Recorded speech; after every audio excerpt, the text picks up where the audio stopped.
مهما كانت حياتك عامله ازاي، ومهما كنت عندك معاناه، ومهما كان ظروف بيتك وحشه، ومهما كنت معكيش فلوس، ومهما كنت فقيره، ومهما كنت، افتكري دايما ان المعاناه هي اللي بتخلي الواحد ينجح. الشخص اللي ده طعم الفقر وده طعم المعاناه بجد واتمرمط، فهو ما عندوش اوبشن تاني غير ان هو ينجح. قيمه الوهم بتاعت ان انا عندي مشاكل طول الحياه، عمرك ما حياتك ما هتبقى حلوه.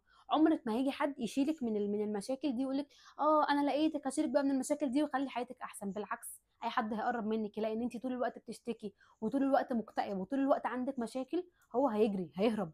عشان تتعودي ان انت ما تحاسبيش على فاتوره مش بتاعتك، مشاريب ما شربتهاش ما تحاسبيش عليها. انت مش ذنبك في الظروف اللي حصلت له، ومش ذنبك في الحياه الوحشه اللي هو مر بيها، مش ذنبك في ان صاحبتك عندها مشاكل في البيت، او عندها مشاكل مع صحابها، او عندها مشاكل في اي حته. انت بني ادمه وعندك ظروف وعندك حياه، هما مش عايشين في مشاكل وظروف وانت عايشه في دريم بارك.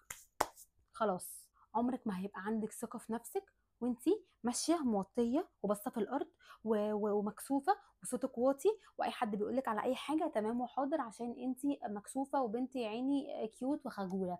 افردي ظهرك كده وافردي نفسك وابقي ماشيه واثقه في نفسك. داخله انترفيو واثقه في نفسي، بتكلم مع حد واثقه في نفسي، وصوتي مش هقولك صوتك عالي بس صوتك واضح، انا اللي بيتكلم سامعني، باصه في عينيه عشان ده بيدي ثقه في النفس. ما تبقيش البنت اللي في واحد بيحبها وبيموت فيها وبيتمنى لها الرضا ترضى، وهي مصممة ترجع للإكس اللي مكفرها واللي معذبها واللي بيهزقها وبيشتمها وبيهينها، وهي مصممة عشان بس بتحبه.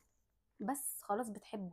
تعلمي يا حبيبتي، اللي ما يحطكيش فوق دماغه بيترمي في الزبالة. حتى لو قلبك معاه، ارمي قلبك في الزبالة معاه، وقلبك ده هيرجع لك وهيفهم ان هو كان فعلا ده مكانه الزبالة، مش مكانه معاكي ابدا. يمكن الشخص الفلاني ده مش كويس، يمكن الشغل اللي انت بتتمنيه في الشركه الفلانيه دي مش هو ده الخير ليكي، مش هو ده اللي هيسعدك، مش هو ده اللي هيخليكي مبسوطه من جواكي.